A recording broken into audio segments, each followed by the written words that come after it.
Hello and welcome to another episode of Live from the Pool House. We are live from our pool house. My name is TL Foster and I am a streamer, and I am also trying to find a better grade in African American Studies. And who am I joined with today? New student of African American Studies, Sonia Valentine.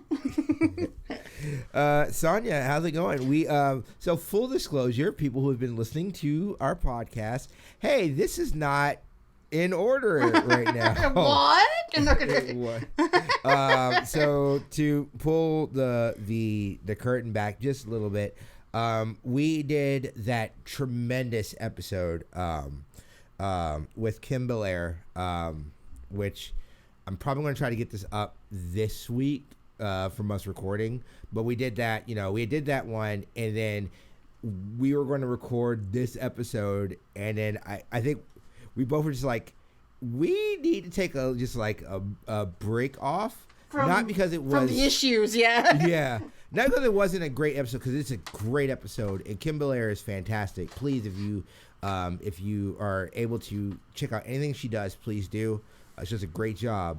But we just got to such a real moment. It's like we just need time to decompress and just step back a little bit. So, but this week it's just gonna be me and Sonia. It's back to the Sonia and TL show, which is, super great, and I enjoy it. Yeah, it's fun times too to have guests on too, but it's always cool to just talk about the show in terms of what it means to us as its original hosts. So it's just though I love having guests on, please reach out to us if you want to be on here, especially if you are Wade Barrett. Please, I really want you to be on the show. You know what? You are going to make Colt Cabana very jealous right now. Well, he hasn't been talking to me on Instagram, even though I've been hitting him up, posting those thirst traps for him. So, but whoa, my God, let's get out of my love life right now. So yeah, we are going to be talking about episode 17 this week. So Sonia, go ahead and take it away. What are we talking about? So as TL said, we are watching season 1, episode 17, The Ethnic Tip, which first aired January 14th, 1991. It was directed by Jeff Melman and was written by Benny Medina and Jeff Pollack. And this episode, TL, this isn't going to affect my grade, is it? We come in on Bel-Air Academy, where Kellogg Lieberbaum is talking about how he took a girl to see New Kids on the Block, and all she could talk about was Donnie Wahlberg. So I wanted to ask you, who was your favorite New Kid on the Block, if you had one? I don't know if I have a favorite. As we've talked about with other people before, including one Rihanna Manuel, about boy bands. I love boy bands, but I wasn't a huge New Kid guy. I was more of a New Edition guy. Oh, you were one of the cool kids, yeah. Which is the proto New Kids. Oh, hey, I guess this is our teaser for a special episode we're gonna do in the future. How you like that? Very special episode, as a very special episode. We might have one Rihanna Manuel back for that one. So I liked a couple of New Kid songs. I know there's Step by Step, but there's the other one. I'm trying to think of the other one. The Right Stuff. Yes, The Right Stuff. I love The Right Stuff. The Right Stuff is just a fun kind of just bop to it. I would say Donnie, just because I know about Marky and maybe Donnie. And Donnie never committed a hate crime, so he never. You're right. He never said a slur. Never beat up an Asian person in Boston. Yeah. So or that we know of. Yeah. He had a good PR team. So yes, absolutely. Oh, but I think mine was Jordan Knight because I remember you remember how Jordan and Joey had a comeback in the 90s, right? Well, Jordan had a bunch of really good bops on his first album, and the reason I saw NSYNC in concert was because their opening act was Jordan Knight. And I was like, oh my God. But then the concert got rescheduled and their opening act changed. So I went to see NSYNC begrudgingly. So it was not a good, it was a good time. It's not a begrudging thing. Like, you got to see one of the greatest boy bands of all time. You got to see without tipping any hands, you got to see the greatest boy band next to New Edition. Are we going to do this now?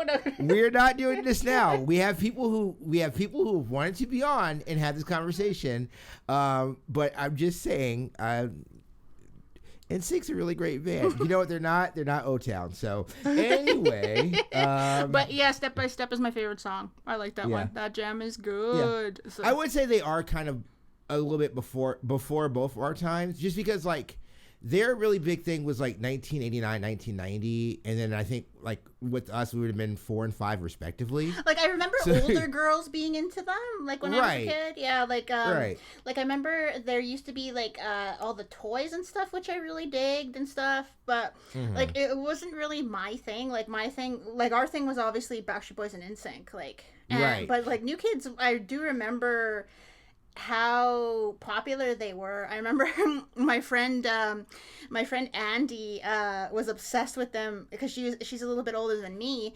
and she went to the Winnipeg Arena when they were here with a bracelet she wanted. I think she wanted them to give it to Jordan. And so she was like, here, give this bracelet to Jordan for me. They gave it to a random security guard. And it was just so funny to me because I'm like boy bands never change. Like, as long as there's teenage girls, there'll be boy bands. Yeah, I was just like, again, and like, man, really teasing that thing out. But like, when I was looking at, like, because I just remember like growing up hearing bands like I'll Be Sure. And then like, there's a thing that always happens with boy bands where like they grow, or like people will try to make like, cause like a boy band is a very tweenish thing. Like I think when stuff like One Direction, like I think there's a generation not even like too much younger than us that were like big One Direction people or whatever. But I think we had completely aged out of like the boy band group at that time. Yeah. But like I remember very distinctly in the 90s, like group like I'll Be Sure and like Color Me Bad, which has like, and even like New Edition when they became like Jodeci, like they have like, and we'll talk about New Edition more because we're gonna get to like Belle Biv DeVoe. Ooh, I love season. That. Yeah, Poison. Go ahead. Yeah, I think we get to them. We get to them next season, and I think that's when we'll kind of get more like in depth into this. But like, there was like a weird phase like in the mid '90s of like making like adult boy bands. Yeah. I hear that, yeah, like that were good, yeah, that were good. Like, yeah, it's like songs like, oh, hey, we're gonna try to get that same kind of fanaticism of like a boy band, but like they're also 20-year-old dudes, so like because this is a simplistic podcast, so that like women could be like, oh, I could have totally, sex with them, we could have sex, we could sex them down, like. There's another song, I want to sex you up. Like that's like you could do it. This shit like New Kids on the Block would want to sing that song, but you can't sing that song because like your target audience is 15 years old, and that's like not good. Like they want that song. Like a bunch of girls would want them to sing that song, but they can't. Absolutely, yeah, no, but you cannot. But if your audience is like 25 years old, we could totally have that song. Well, now that you bring up New Edition, I am just thinking about their appearance in the movie Girl Trip, and I'm like, you're right, they were a boy band, but they were like an adult. They were like an adult band. Sort of thing, for lack of a better word. Yeah, so like the trajectory of New Edition is like they were originally a boy band. So the guy who actually made New Kids on the Block, he made New Edition. Like New Edition was like the first version, the proto version of New Kids on the Block. I'll tell you why he decided to go for an all white group later, because there was a market that needed to be paid for. But so when New Edition, as they got older, Bobby Brown leaves. So Bobby Brown leaves like in the 80s. Like he leaves like in the like 88, I believe, is when Bobby Brown leaves. And then they end up getting Johnny Gill, I think. I could be completely wrong because it's not the episode where we're gonna break into this. But they get Johnny Gill, and then once they get Johnny Gill, they're like, okay, we're gonna do our own thing. And then some members leave and they form Jodeci, and that's like one of the first like big groups of like, oh hey, we were a boy band, but now we're an adult boy band. And then you have Bill Biv DeVoe, which are like the guys like Michael Bivins, and they're like, oh hey, now we are adults and we're gonna do our own thing. And like now they're just like now New Edition is just like a contemporary like old people. Like if you were into New Edition when you were when you were 17 years old or even like 15 years old, you are now a 40-year-old mom.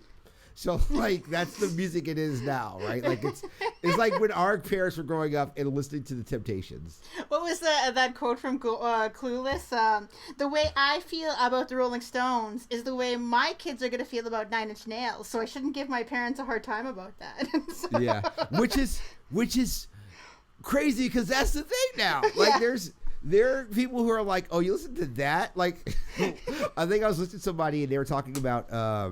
They were talking about Doggy Style. I was actually listening to it was The Right Time with Bomani Jones, which is a great podcast. And he was talking to Jesus and Mero, and he was talking about the history of like, he's like, we've reached a generation now where like Snoop Dogg, like at this time of the show, Snoop Dogg is like, hey, this is kind of edgy and you don't want to listen to this. Now, like there are people who are in their 40s or even 50s who listen to Doggy Style when it was out, and they're like, oh yeah, Snoop Dogg is the thing I grew up with. And I'm not talking about like people who look like us. I'm talking about like middle-aged white guys know every word to like, you know, ain't no fun unless the homies get some. You know, like that's just where we're at in society right now. It's a good time to be alive. It's a great time to be alive. But so I wanted to ask something too. I doubt this is gonna be no, but so my question. So Coach Smiley, their coach from the basketball episode, is he actually a history professor at Bel-Air, or is the school Bel-Air Academy just trying to save money by having the coach teach? So here would be my question for you before I answer this, because I actually think I have an answer for this. When you went to school, did you guys have teachers who were coaches who also taught regular subjects? Well, I had coaches that taught, like my because girls teams were taught by girl coaches and boy teams were taught by boys. Like I had like teachers that would, like, it was their, like, we had no one specifically set aside just to coach things, you know what I mean? So they had a second job, which was like math teacher, like English teacher, blah blah blah. And so a lot of my coaches growing up were like other teachers. So it's just like, yeah. So, and that's the thing I was going to say is, like, when I went to school, we had physical education, right? So there were coaches who their job was just to do PE as well. Mm-hmm. But a lot of the coaches we had, their job was literally like, hey, I coach, but I do it as a supplement. But I also teach, you know, this X, Y, and Z. And I even look at like my dad. So my dad coaches. I mean, he teaches in a school. Well, he used to teach. He doesn't. I don't think he's in the school system anymore. I think he works actually for the school board. But he used to teach at a school in Mobile. Mm-hmm. And then, like, at one point, he told me, he's like, "Oh yeah, they said, hey, do you want to coach as well?" And I'll go get my certificate to coach because my dad played football. So like, I don't. So it's weird because Bel-Air Academy is like, it seems like this very prestigious school. Mm-hmm. So maybe like not everyone should just be teaching. But I don't know. I've been to like schools that are like, oh, this is a really good school. They like, you go in there and a teacher, it's like, how are you a teacher? Like, what was your qualification to be a teacher? Well, I grew up in a place with a very bad school system. So like, we had people, like, basically if I went back there, I could probably be a teacher, like, because I have a degree, but I don't have a degree in teaching. So, but it's just like, but yeah, like, it was so funny to me to see the coach whose like main job was just a coach teaching history of all things. Like, I thought, like, usually I remember we had a phys ed teacher who would teach like not home ec, shop class. So like traditionally like masculine things, and like history to me is not really like a masculine type of coach subject to teach, I guess. But, I don't know. I've like throughout my high school, I think I've had only 2 female history teachers. Yeah, I don't know. Like maybe American history is different.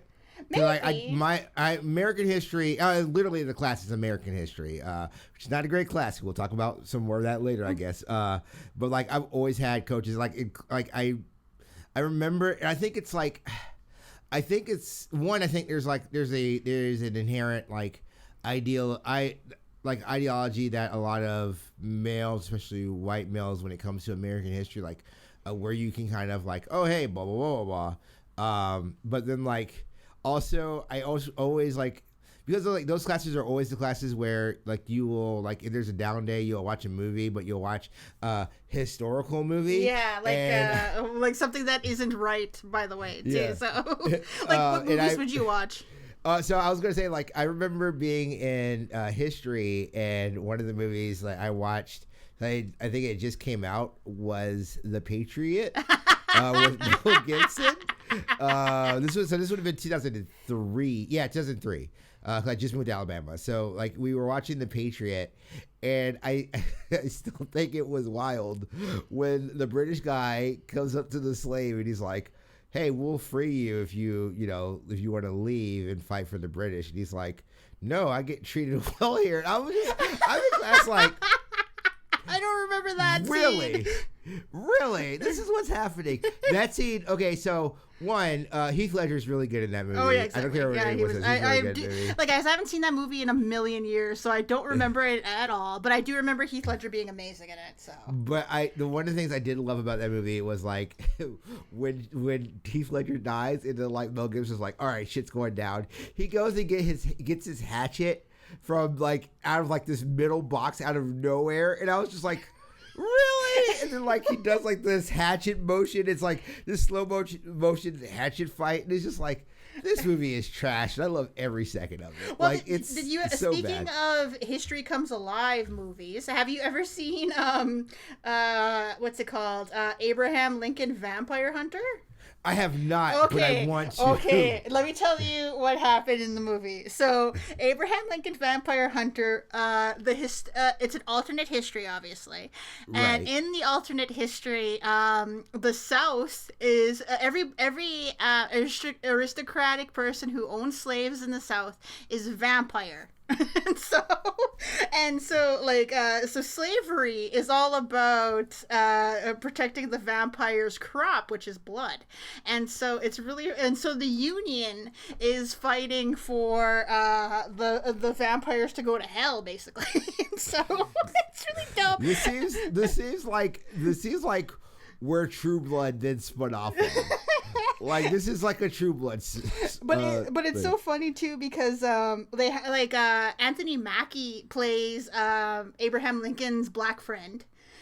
Who you'll remember because there's a scene where Lincoln, when he's a kid, and his black friend get whipped, and Anthony Mackie as a child is scarred for life on his face, and then when they meet again later, you see him with the scar, and then they have the flashback to him getting beaten up again, and I'm like, this happened 5 minutes ago, we remember.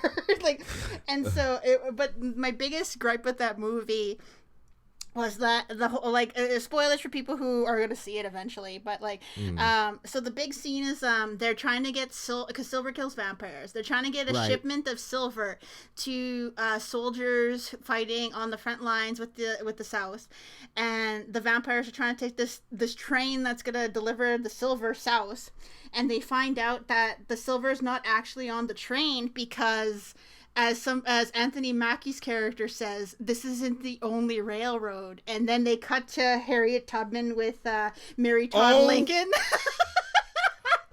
Oh my God! Really? Yes, that's the ending of the movie. Oh my God! I have to watch this movie. I have to watch. What? That's the dumbest movie. That's so bad. It's so bad. My God. And I wanted to bring it up just because in like a lot of, we don't get taught American history in our in Canadian schools. So a lot of like the history of America that we learn about comes from episodes like this episode of Fresh Prince, like where we learn about people like Harriet Tubman, and Harriet Tubman we would have learned about because the Underground Railroad goes through Canada. And, it goes up to Canada. So a lot of us were like, yeah, look at how good we are compared to the States. We didn't have slaves, despite the fact that back in those days, Canada hated the fact that we were a slave. That those freaking black people were coming to our country and ruining it for us. And right. So don't let Canada act like we are some type of haven, because freaking if people were given the choice, they would have sent the slaves back. That was some people were I'll send you a clip, but in Canada we have these things called heritage minutes that show Canadian history in a minute. So one they have about the Underground Railroad, and I'll send it to you later. But yeah, it's just so embarrassing to me because I'm like, we aren't the heroes that we like to portray ourselves at.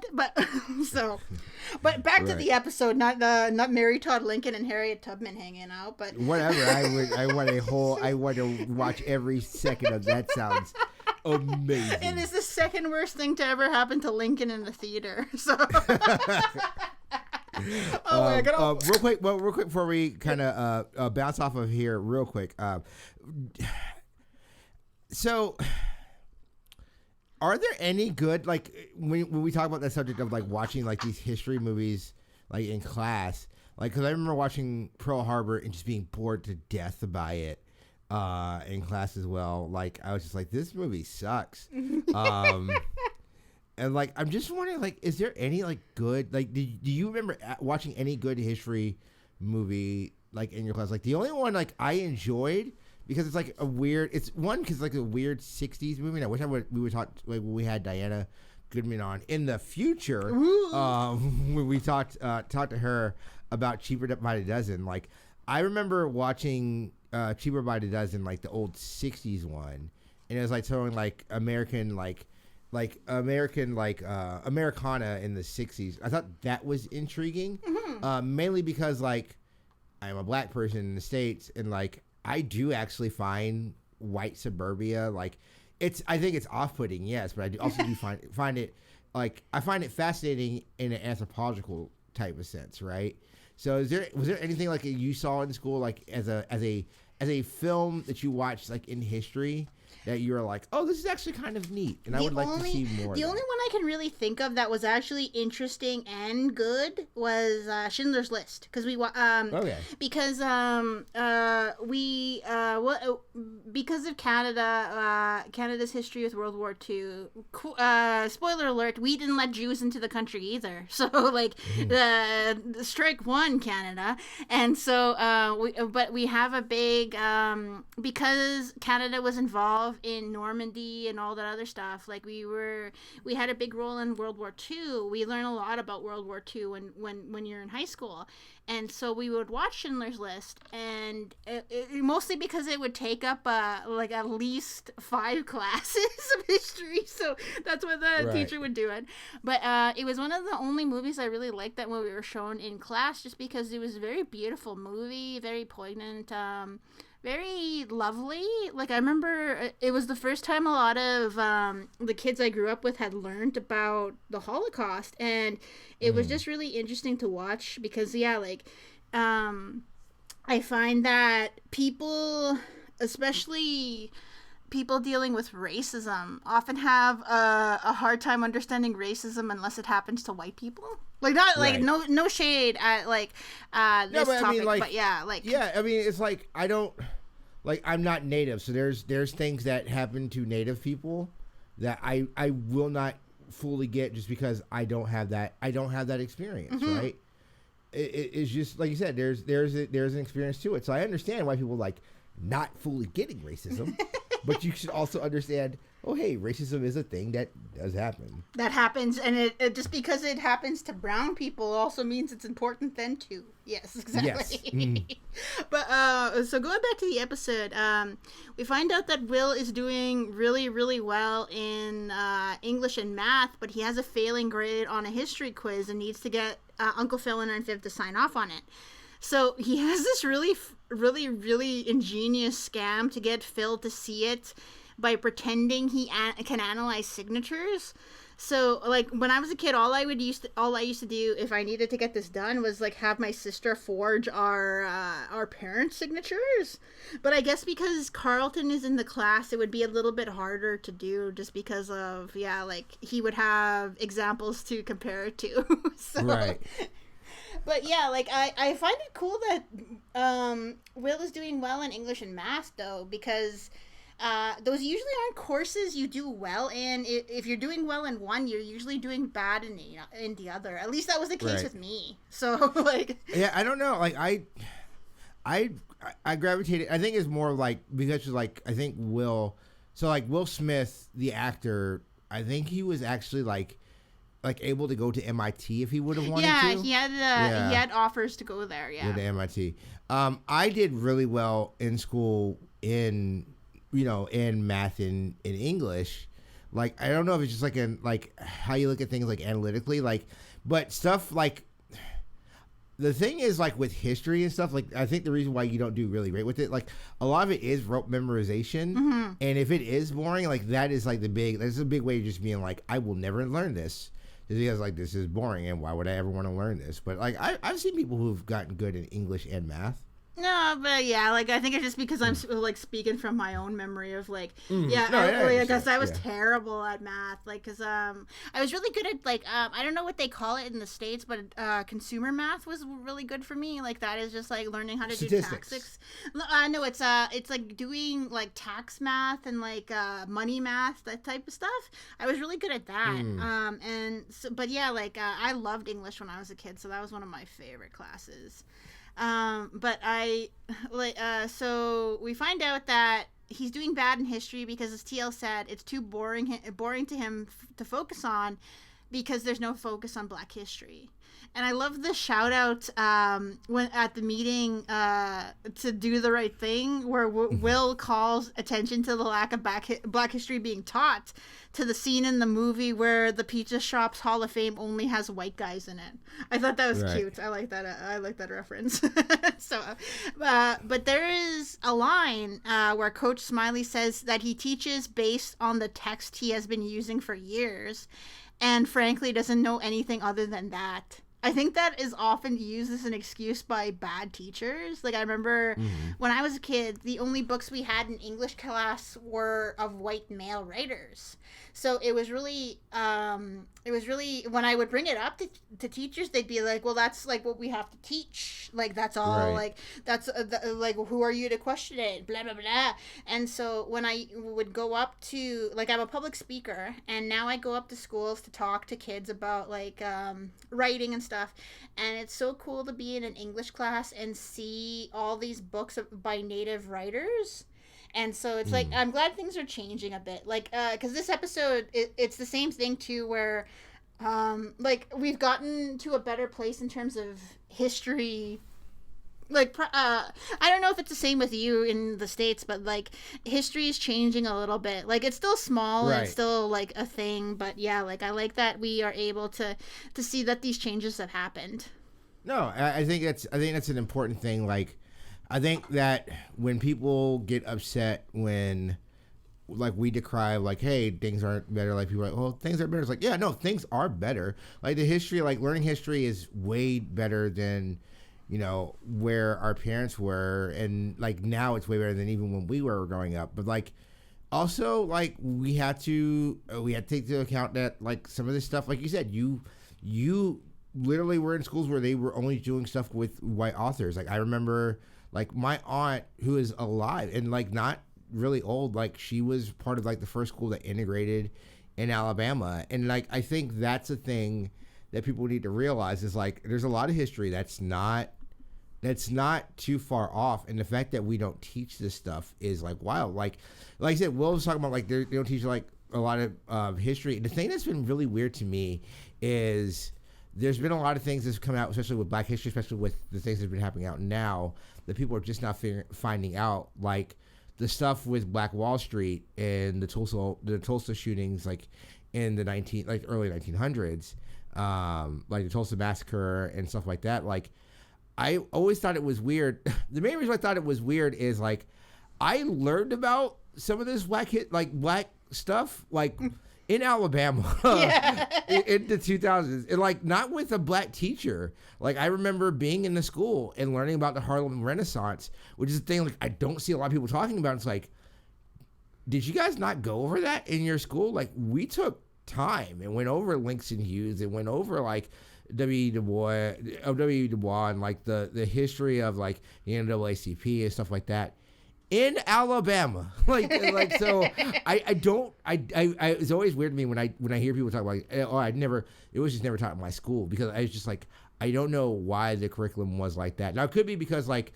I think states like Alabama, Mississippi, I think the thing that people don't realize, the reason why there is such a negative attitude towards black people is because we are a higher population. Yeah, and I think that's probably too the case where a lot of black teachers probably decide to put that into the curriculum, like to help people remember, like, cause like a lot of the stuff we learn when, spoiler alert, Vivian gets to teach the history class for 1 month, because she puts herself forward as the potential history teacher.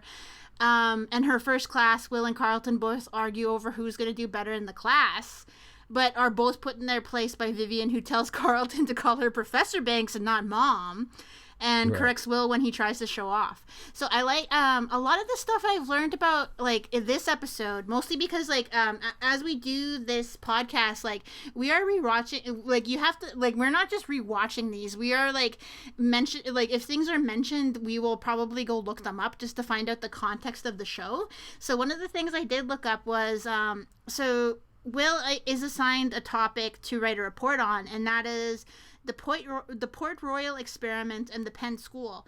And when I was a kid, I did not know what that was. So when I heard it this time, I'm like, well, what is that? So I looked it up. And so for me, who I did not grow up in America, so this was pretty new to me, the Port Royal experiment was a program begun during the American Civil War in which former slaves successfully worked on the land abandoned by planters. So planters were considered the Southern aristocracy. I probably said that wrong. So they were very, very successful at this work, and like they had a bunch of people coming in to assist them, like just to observe what they were doing. And so the book Slave Songs of the U.S. came out of the observations done on this program, and that book was the first published collection of African American music of any kind. And so the Penn School was the first school founded in the southern U.S. specifically for the education of African Americans. So the Penn School was established in 1862 by Laura Matilda Town, an abolitionist missionary from Pittsburgh, as a school for freed slaves, which was named for William Penn, Quaker champion for human liberty and founder of Pennsylvania. So at the outbreak of the American Civil War in 1861, Union Army forces quickly captured St. Helena Island, prompting the local plantation owners to flee, and the military administration of the island partitioned the old plantations and gave the land to the former slaves who lived there to start the Port Royal experiment. So one of the things I was really upset to find was that when the war ended, they gave the land back to the people who abandoned it. So, yeah. And I was really pissed when I found that out. Like, well, obviously I was pissed because I was like, damn it, these people like worked this land and you're just going to give it back to the people who like were enslaving them? That's stupid. And so, yeah, it really pissed me off. But yeah, you learn a little every day. Yeah. That's the thing with the thing that people really need to look into. When you want to look at like how systems, like, obviously, the really easy thing to look at is like, oh, slavery happened. Like, that's where systemic racism is. Like, no, slavery is like what got people here, and slavery was a inherently broken system. But then what you really need to do is look at like the policies and breakdowns of the Reformation and Andrew Johnson's presidency, because a lot of that stuff enabled a lot of like the shitty stuff that we have in our system, kind of inherently, as an inherent brushback. There's a lot of things to actually look into, the popularization of Andrew Johnson after the Reformation of the countries, and then That's when you get into the history of carpetbaggers and stuff like that. Like when you actually look into the history of it, there were people who took advantage of like the desperation of there. And honestly, the bigger thing, especially like when you look at something like this, the wealth gap during that time also played a bigger history into it, and that's what made a lot of people who like, because unfortunately when slaves were free, it was still a while before, it was still a while before all slaves were free. Juneteenth, everybody remembers that. But it was a while before, Black people could vote regularly, right? What is Juneteenth? I've heard of it, but and I'm giving you a chance to do it so I don't have to Google it later. But right. What is it, by the way? So Juneteenth is actually it's a day. It is June 19th. It is a day that Black people celebrate as the actual Independence Day of this country. Juneteenth was literally the day when slaves in Texas found out that they were free. Mm-hmm. Here's why that is relevant for people who do not know what Juneteenth is. That was 2.5 years after the signing of the Emancipation Proclamation. So we had people in our country who were still slaves 2.5 years after the slaves were free. So Juneteenth it's a very big deal. But like I said, when you look at the history of the country, like you have to look at what led to these laws, like why stuff like Jim Crow happens is because stuff like the Reformation and the Retribution Acts, like a lot of people were promised a lot of stuff and then we're never given it, or we're given stuff and we're taken away, because like the big thing that everyone always brings up is the 40 acres and a mule, mm-hmm. which we still have never gotten. So it's always been a thing of like there were always grand gestures of bringing Black people into the country and involving them into what would bring into generational wealth, which actually make citizenship, more of a commonality, but it was never given to Black people, and that's kind of been the one of the taboos of this country, is the lies that they tell people of color to expand upon their own generational wealth and increase and keep their own power. Like that's not even breaking into the history of the tremendous terribleness that they've done to Indigenous people in this country. They've done. We should team up. Yeah. That they've done to Asians in this country. We won't even talk about the exploitation of the Indigenous people from Central America, from not only Americans but also the Spanish. Like there's a whole thing that we can kind of go and Canadians now too, because our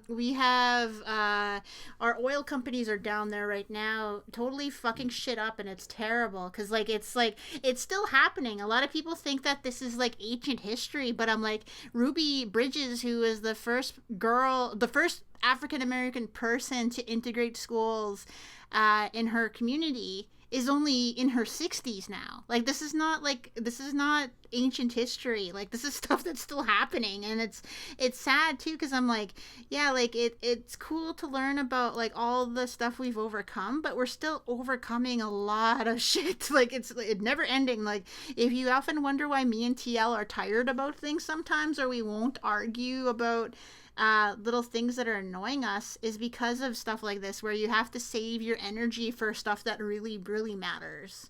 Because like it is a constant struggle of having to like, you don't want to keep educating white people about like issues that affect us just so they can argue a point. You know what I mean? Like, because people are like, well, argue with me and help me see your side of the story, and I'm like, no, it's not my job to educate you to see my humanity.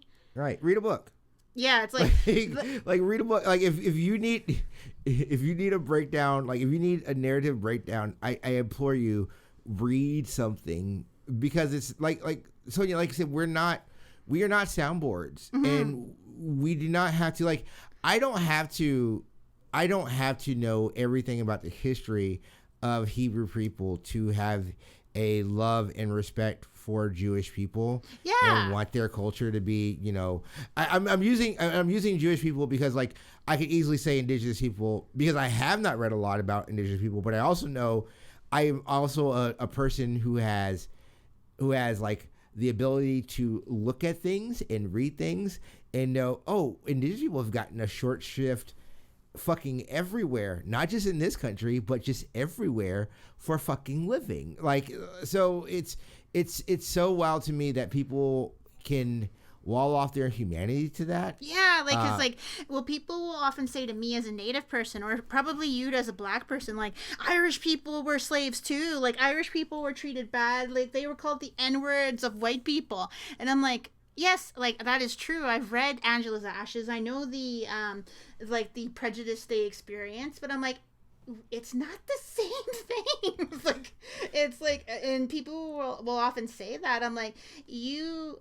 like legitimately probably like you have ancestors who came to this country who were mistreated and treated like they were animals, or like even with were probably treated worse than animals because of like your ability to work was the only thing that kept you alive. Like I was forced off, like I have ancestors that were forced off their lands because like there was this belief that we didn't know any better.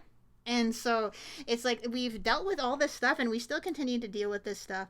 And it drives me nuts when people want to argue that like, well, it's not the same and you gotta like put aside those differences to do the collective good. And I'm like, no, that's all we've been doing our whole lives is having to put up with things for the collective good, because the collective good means usually the default people, which is white people. It's like just because it doesn't affect you doesn't mean it doesn't affect somebody. And I think where the fear is when people get like that, I think the abject fear is, and I think we've talked about it before, it's not that they're afraid of equality. What they're afraid of is retribution. Yeah. They're afraid of like, oh, well, because that's the thing. It's always, if I was blah, I would want, and yeah, I get it. And yes, there are people who are of color who are fed up and wish they could do everything that another, white person has done to their society. But there's a lot of us who don't. There's a lot of us who just want to live and enjoy life and want everyone else to have that same thing. I wish there wasn't a meritocracy where, if you were the best at X, you get to do X. But that's not what it is. And we can't look at a blind eye to that. And I think that's something that gets frustrating, because when people, like Sonia said, when people are like, oh, well, we want to hear you guys be blah, blah, blah, blah. It's like, do you want to hear that? Or are you just saying that to placiate me so you could just like go off and then fuck off and do whatever you want to do, right? Exactly. It's like, it's the same reason why like me being a guy, I couldn't do this show without Sonia. Or me doing, P&B, my video game podcast, I couldn't do that without Kayla, because like I could just sit and talk to like 2 other dudes or 4 other dudes about this stuff, but that's not the point. The point is like if I'm actually engaging in stuff, I want to learn and I want to help. And if I don't know something, I want that gap. I'm not asking like when we did a show, I'm not asking you, well, Sonia, as a woman, how does that make you feel? You as a person, how does this relate? You are going to give me a different experience because, you are a female, and I there's experiences that I just have not grown up as a cis male, right? Mm-hmm. But I'm not coaching it as, I need you, Sonia, to tell me what is the female perspective. Like when we've had female guests on this podcast, it hasn't been me. I need you guys to tell me because I don't know any of this stuff, right? Like because because that then is just disingenuous. So like you said, we don't have to sit here and be the ones like, well, let me tell you about the Black experience, but we're going to tell you about our experience. But you don't need to come and be like, well, I need to know what the Black experience is, blah, blah, blah. Just talk to people. What's your human experience? Yes, there are going to be things that are culturally will be important to you, and then we can have the conversation about that, and then you can learn more. But shit, it's just like, Sonia's from Canada and I'm from America. At no point am I like, well, you wouldn't understand this because you're in Canada. It's like, no, we're both we're both minorities in a country that's predominantly white. Like, we have shared experiences, and there's things that are different that we will see, but we live off our shared experiences because that's the human ideal. Well, and there's a thing too that, like, as I said at the start of this episode, like, we didn't learn American history. Like, we learned about American history as it pertained to Canadian history. Like, we burned down the first White House, hooray us, like, and we are better because we did not have slavery. And that's what I learned growing up about America. Like, America has all these problems, and we're so much better because we did not have slavery. But I'm like, we didn't start learning about Native history until I was almost out of school. And, like, what I learned about American history and the experience of Black people was from episodes of Family Matters or episodes like this, where I learned about people like Harriet Tubman and all these great people who saw, like, these horrible things happening to their own people and were like, well, fuck this, I'm not letting this happen, like, on my watch either. And, like, using their power, what little power they had, to help others. And I thought that was, like, the most badass thing. And I'm like, well, why aren't we learning about people like this who are, like, because this is so this woman believed that she was sent by God to help her people.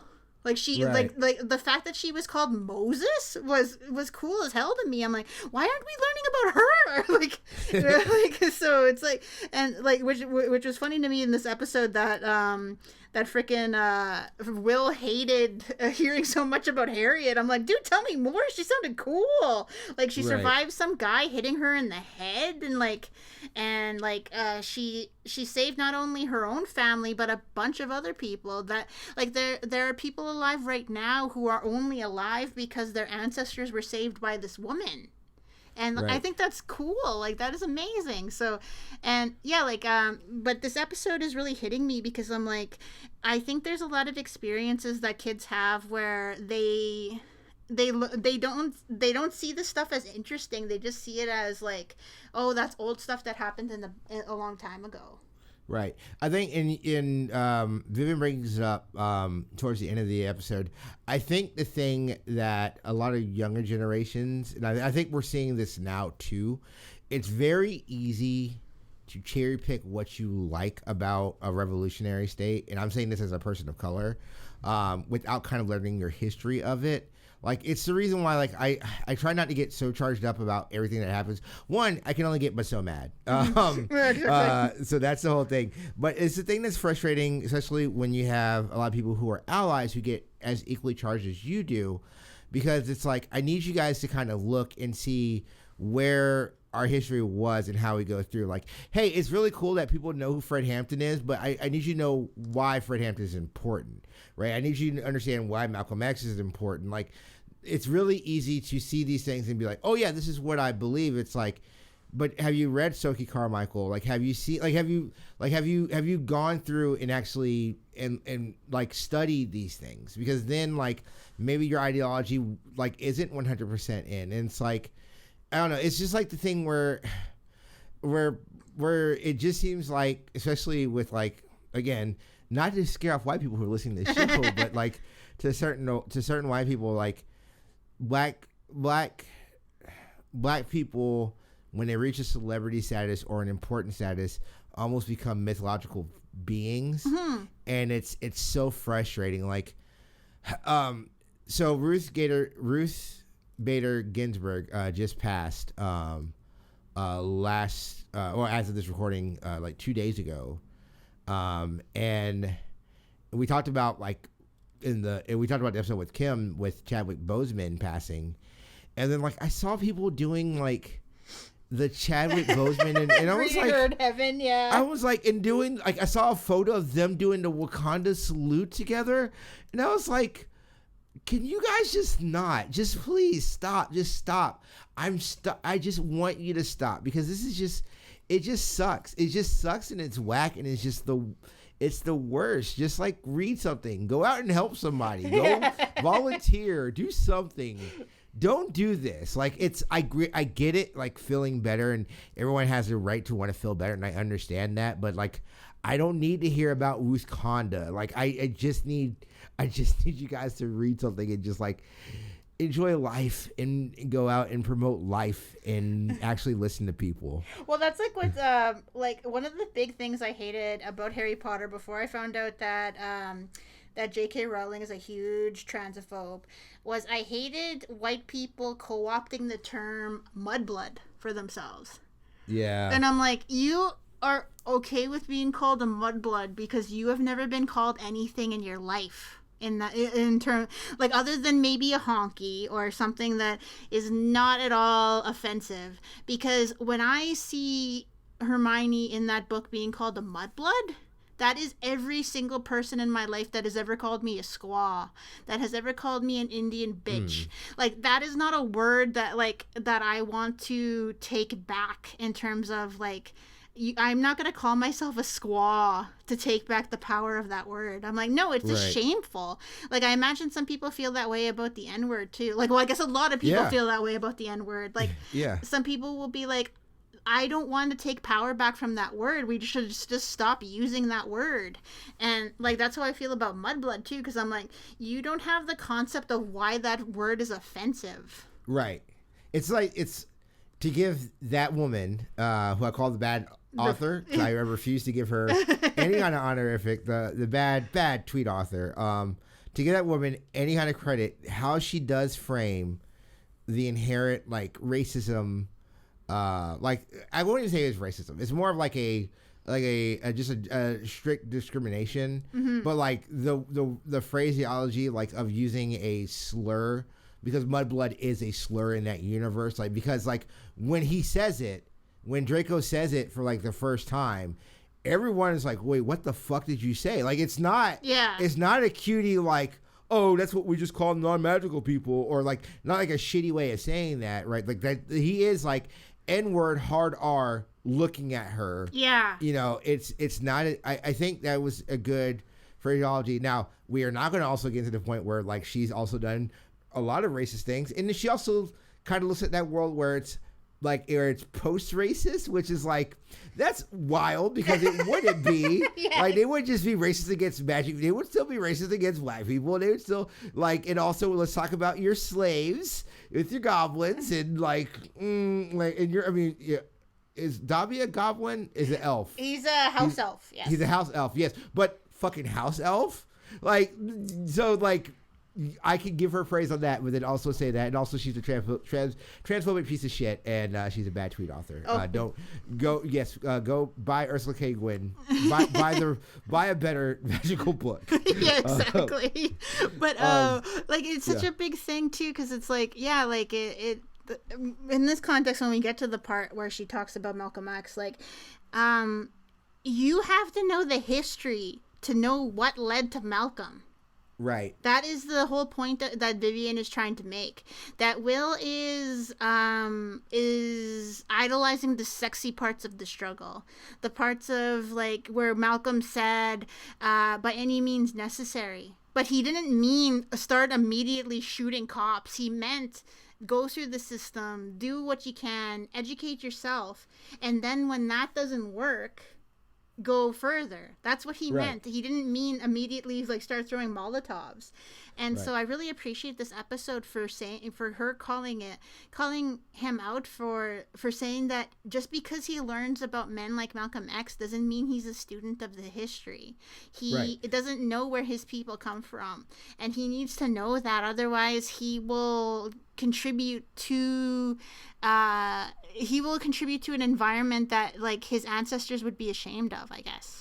Right. Well, it's the thing that gets frustrating, especially dealing with a lot of this stuff now, and like, it's also the thing that gets frustrating when people co-op like, oh, we need a world of Martin Luther Kings and not a world of Malcolm X's. And I'm like, you should MLK though. It's like, do you guys realize their ideology was not too unsimilar? Like we have rephrased and repackaged that. But like they both come from the same ideology. It's just like where Malcolm X had his ideals was like, hey, when this doesn't work, we have to break everything down. But that was also Martin Luther King. Martin Luther King was like, hey, if this doesn't work, we have to break everything down. And also Martin Luther King, the nonviolence guy, was still murdered. So like it's It's just the whole thing. But you're right. The big thing is, and the big takeaway for this episode is, you have to know your whole history, and that's just not just with Black people. That is literally with everyone. Know your whole history, because that is important. Well, that was one of the big spoiler alert. This is not a Babysitters Club podcast, but please go watch that show. It's very good, because there's one episode where Claudia, who is Japanese, her grandmother has a stroke and digresses to her childhood. And she learned Japanese. She learned English when she was young. When she was older, so she starts speaking only in Japanese.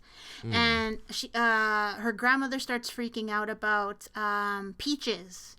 And Claudia's like, what? Like is she speaking a lot about peaches, and you find out that her grandmother was in an internment camp when she was young. And so Claudia never knew this, and she starts learning about her history, and she's finally able to, earlier in the episode, she was having difficulty finding her voice as an artist, and then when she finally learned more about her own ancestry, she's able to find her voice as an artist and honor her grandmother. And I'm like, that is the important thing about being, as a Black person and as a Native person, you have this, even if you don't want it, you still have to learn about your history, because it colors who you are today. Right. And I used to hate that when I was a kid, because I'm like, just treat me like a regular person. Don't treat me like a Native. And I'm like, no, I am always going to be treated like a Native, because that's who I am. Yeah.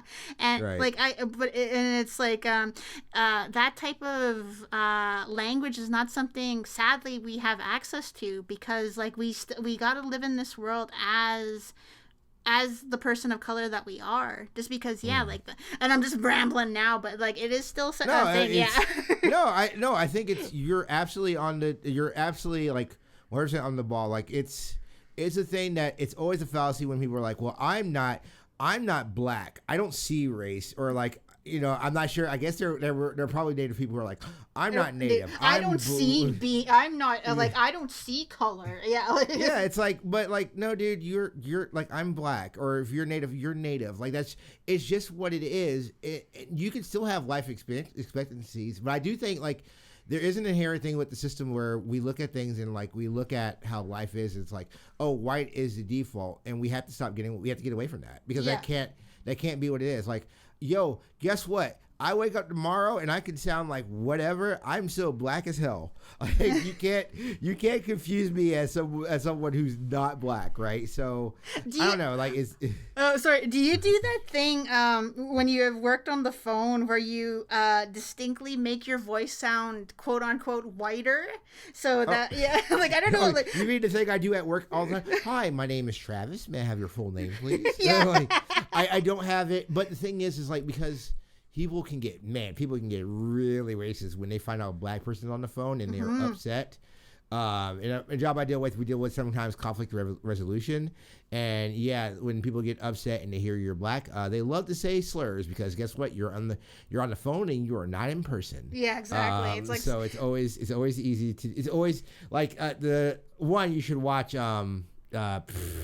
What's that movie with Lakeith?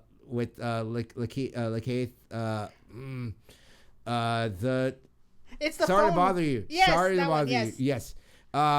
You should watch Sorry to Bother You, because it's perfect. But having worked in a call center now for 7 years, nope, that is a thing. Those are things that we do.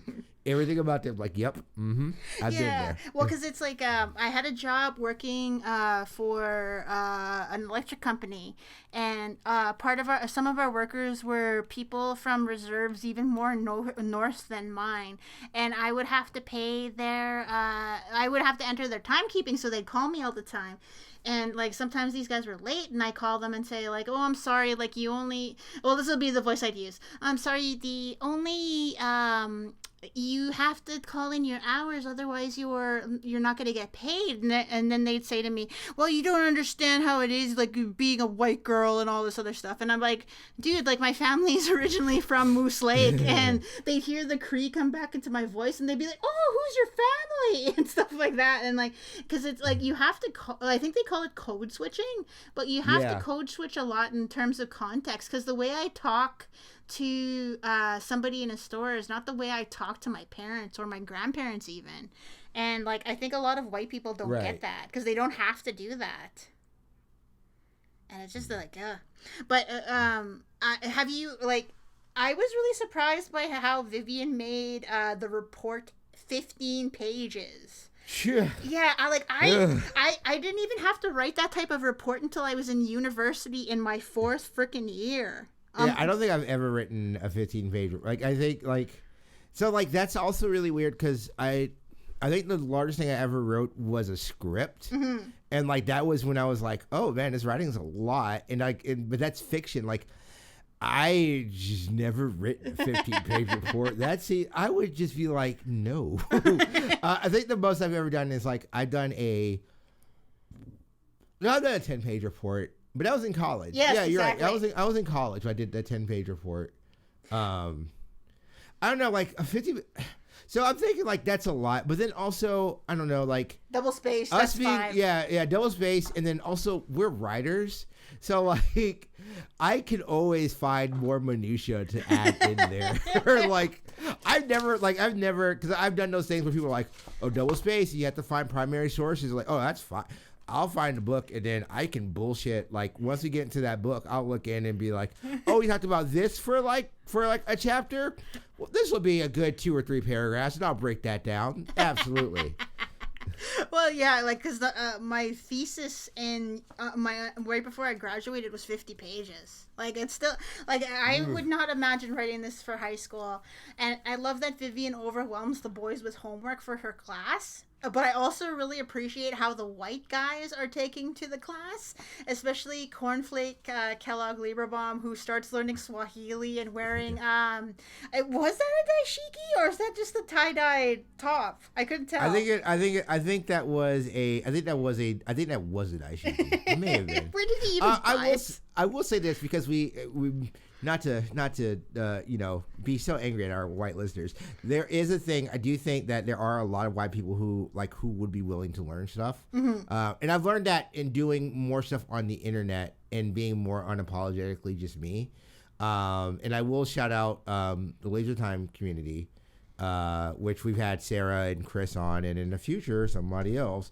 But specifically with Sarah and Chris, because I celebrate Kwanzaa, and they were like, we would love to learn about Kwanzaa, and we got to sit down and do an episode where I just explained to them Kwanzaa, and I thought that was really cool. I thought that was a really nice thing. So there are, I think the thing is, the reason why I've become more unapologetically who I am is I'm no longer doubting white people, and let me explain that. I think that when we code switch and when we do stuff and when we don't want to talk about our history, we are inherently saying white people cannot handle this conversation. Yeah. I disagree. I think white people can. I think it is important for them to know this stuff. And I think it's important for us to have these conversations.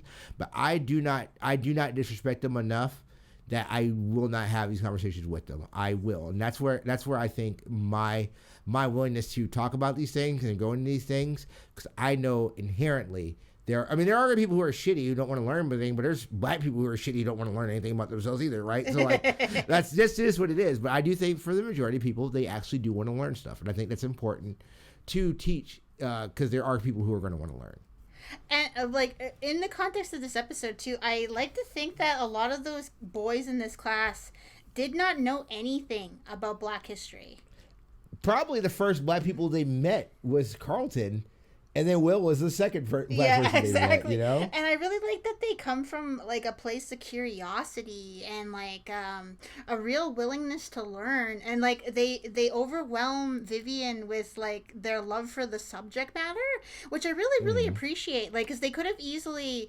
there is an episode of Family Matters where Laura is trying to get a Black history course in her school, and she meets a lot of opposition from not a lot, but there's one scene where somebody vandalizes her locker with the N-word.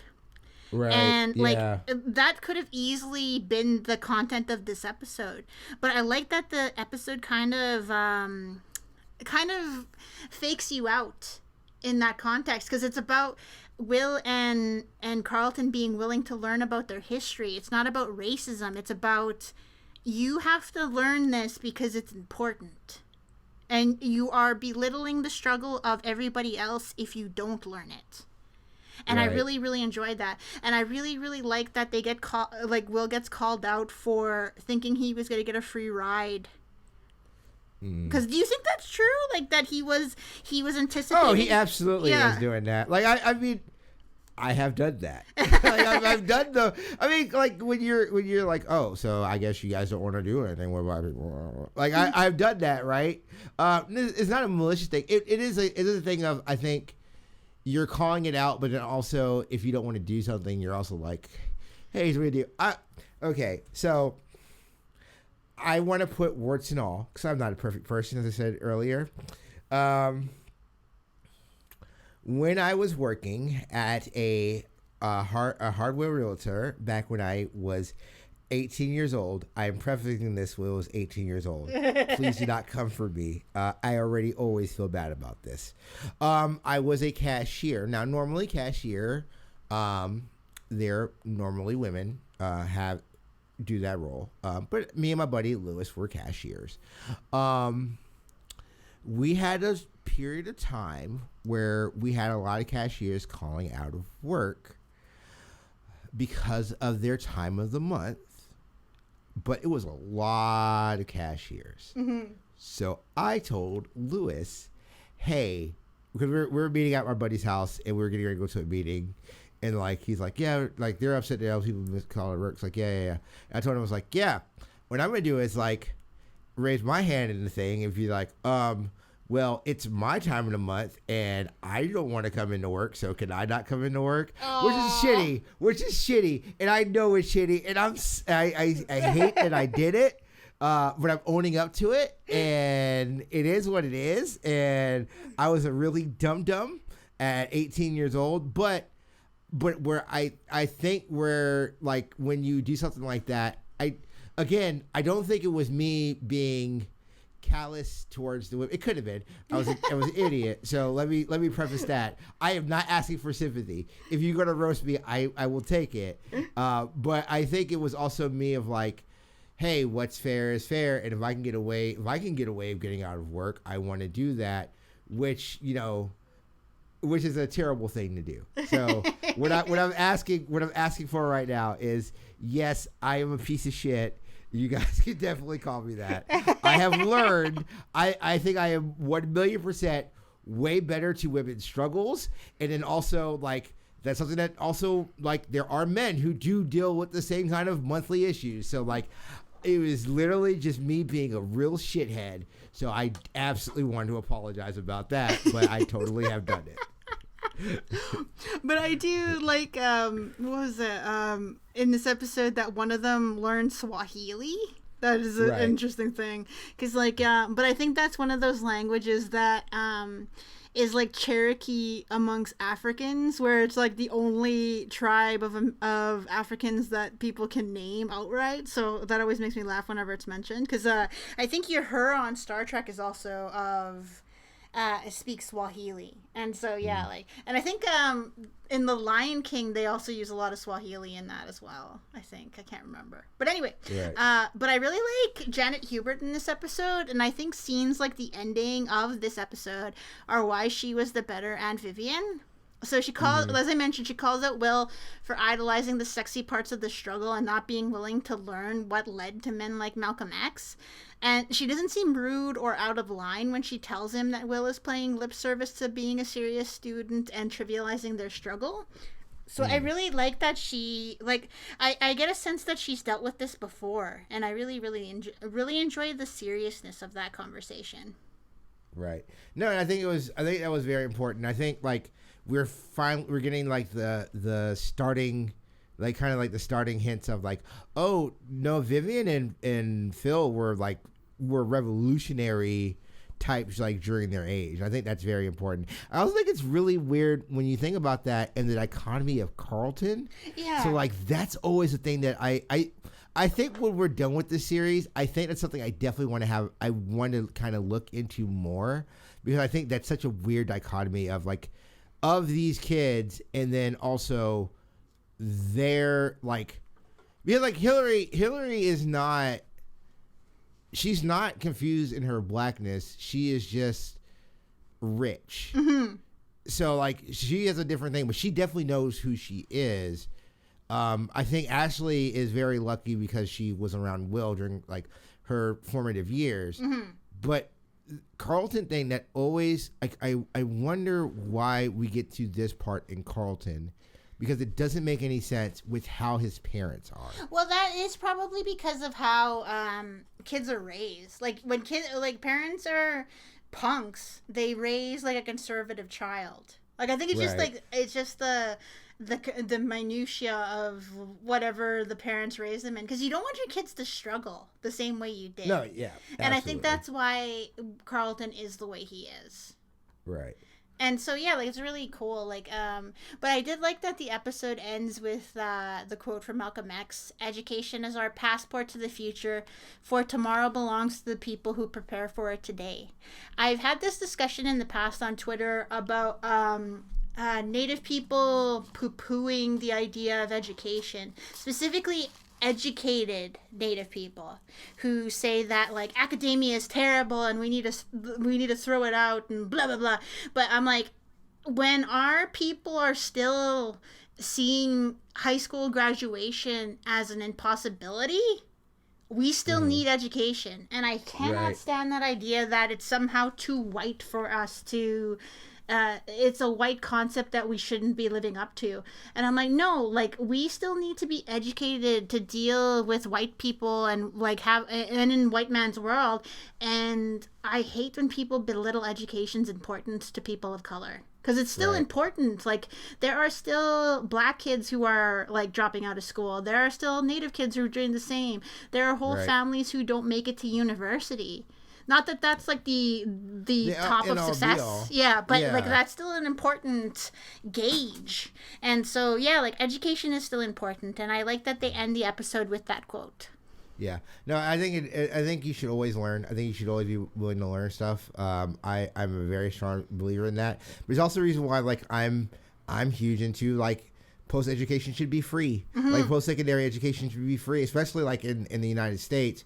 A lot of these universities are already getting state funds. Like, if you are a state fund school in the United States, it is beyond wild to me that you're getting state money and you do not have free access, because that's the only way. It's the only way. Like the reason why there was an industrial age in the United States and why we have a move forward towards there is that education became more. It became more feasible for people who could not afford it because of public schools. Mm-hmm. If you are basically a public college, you should be open free. That's something I will always die for, because I do think like you should never stop learning. You should always want to learn more. I think that's like inherently what's great about the world is there's so many great experiences, as we talked about previously on here on this episode.